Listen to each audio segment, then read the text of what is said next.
Ay, Dabian, ikaw nga sumagot dyan. Walang speaker eh. Kasi ang topic, Ano yan? Iglesia ni Cristo lamang ang maliligtas. Ang tanong ko, Basta walang ano ha. Ang walang bardagulan kaduminim. dito. Tama. Walang kaduminim. Ano lang, tanungan lang. Magbigay ka ng Sige lang. pangalan ng Iglesia ni Cristo member na naligtas na. Ha? Sabi kasi Iglesia ni Cristo lamang ang maliligtas.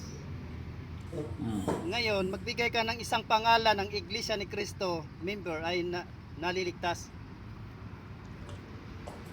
Naliligtas? Ano yung naliligtas? Ano ibig mong sabihin? Sabi mo kasi Iglesia ni Magbigay Cristo. ka ng pangalan. Magbigay ka ng pangalan. Members, Iglesia ni Naliligtas? Cristo members na naligtas na. Alam mo, wala pa yung araw ng paghukom eh.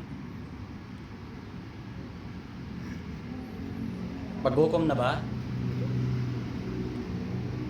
Kung naligtas sa kapahamakan, Lods, meron.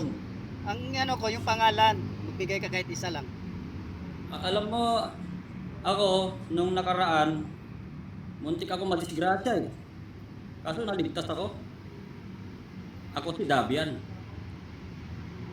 Lods, pangalan ba? Pangalan. Oh, ako nga si Dabian, di ba? Iglesia ako ni Cristo, kuya. Ngayon, muntik akong nadisgrasya nung nakaraan, naligtas ako. Alright. Sige. Maganda yan. Ang tanong, paano pa maliligtas? Buhay pa o nasa langit na? Ano yon? Ako? Nandito pa ako, buhay pa ako. Paano malalaman na ikaw ay ligtas na? Ako, Iglesia ni Cristo ako eh. Kasi buhay pa ako. Wait lang. Magpapaalam po muna ako. Ganda sana yung Paano ko follow-up malalamang, question. paano ko Sige, malalamang sister. ako Paalam ko ligtas? muna, sister. Sige. Thank you. Bye po. Bye-bye. Ingat Ingat po. tayo. Thank you po. Balik na